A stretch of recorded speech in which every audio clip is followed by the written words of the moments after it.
Hey everybody, this is Coach Mullen, and these are some beach day activities that you can do with just your towel. For the first activity, roll your towel up.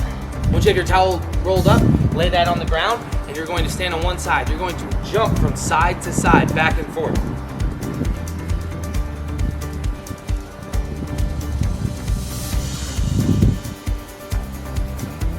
Try and use one foot to work on your balance.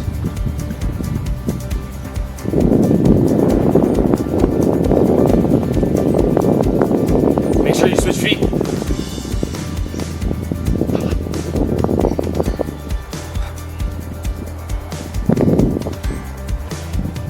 Now turn your towel and you're going to jump over the towel going front and back.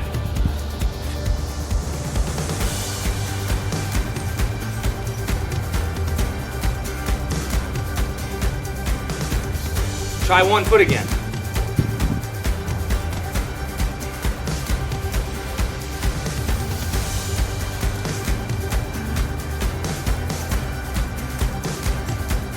Last one's called scissors. Put one foot in front, one foot behind. You're gonna jump and switch your feet back and forth. See how fast you can go.